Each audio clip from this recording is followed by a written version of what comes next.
Good morning, good afternoon and good evening to all Filipinos and to those who are in different part of the world, most especially to all overseas Filipino workers who will be watching.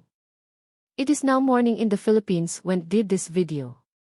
Ako po ay naglalambis sa inyo to subscribe, share, comments and ring the notification bell para dumami po ang subscribers ko sa aking channel.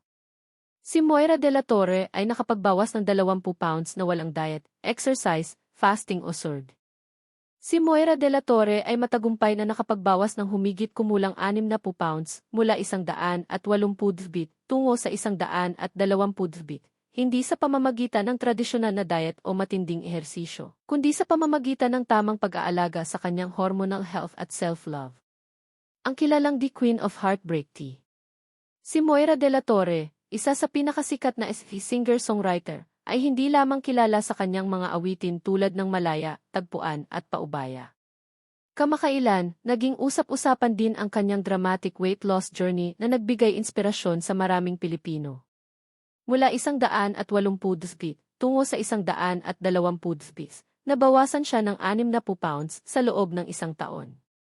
Hindi ito bunga ng diet, exercise o surgery, kundi ng paggamot sa hormonal imbalance. Siya ay dating nakaranas ng hypothyroidism, estrogen dominance, at misdiagnosed PCOS na naging sanhi ng kanyang pagtaas ng timbang. Noong 2022, inamin ni Moira na siya ay naging bulimic ng 2 taon, isang eating disorder na nagpalala pa ng kanyang kalagayan.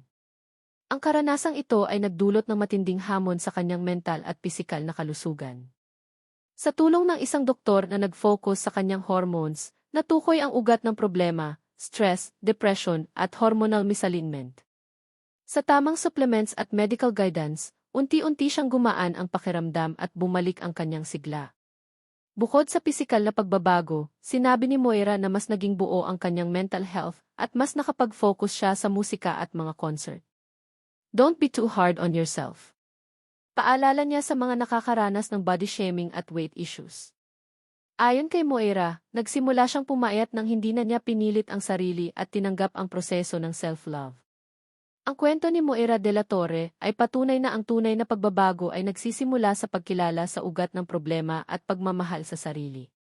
Ang kanyang journey mula sa eating disorder tungo sa mas malusog na katawan at mas masayang kalooban ay nagsisilbing inspirasyon sa lahat ng Pilipino na dumaraan sa parehong laban. Si Moira de la Torre ay matagumpay na nakapagbawas ng humigit kumulang 60 pounds mula 180 bit tungo sa 120 bit, hindi sa pamamagitan ng tradisyonal na diet o matinding ehersisyo, kundi sa pamamagitan ng tamang pag-aalaga sa kanyang hormonal health at self-love. Ang kilalang The Queen of Heartbreak Tea. Si Moira de la Torre, isa sa pinakasikat na singer-songwriter, ay hindi lamang kilala sa kanyang mga awitin tulad ng Malaya, Tagpuan at Paubaya. Kamakailan, naging usap-usapan din ang kanyang dramatic weight loss journey na nagbigay inspirasyon sa maraming Pilipino. Mula 180 bit tungo sa 120 bit, nabawasan siya ng 60 pounds sa loob ng isang taon. Hindi ito bunga ng diet, exercise o surgery, kundi ng paggamot sa hormonal imbalance. Siya ay dating nakaranas ng hypothyroidism, estrogen dominance, at misdiagnosed PCOS na naging sanhi ng kanyang pagtaas ng timbang. Noong 2022, inamin ni Moira na siya ay naging bulimic ng 2 taon, isang eating disorder na nagpalala pa ng kanyang kalagayan. Ang karanasang ito ay nagdulot ng matinding hamon sa kanyang mental at pisikal na kalusugan. Sa tulong ng isang doktor na nag-focus sa kanyang hormones, natukoy ang ugat ng problema, stress, depression, at hormonal misalignment. Sa tamang supplements at medical guidance, unti-unti siyang gumaan ang pakiramdam at bumalik ang kanyang sigla. Bukod sa pisikal na pagbabago, sinabi ni Moira na mas naging buo ang kanyang mental health at mas nakapag-focus siya sa musika at mga concert. Don't be too hard on yourself. Paalala niya sa mga nakakaranas ng body shaming at weight issues.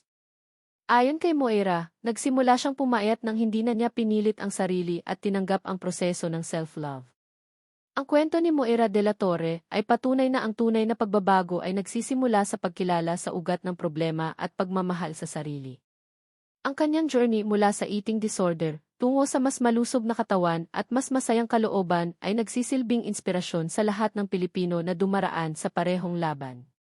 I'm a fool for your love.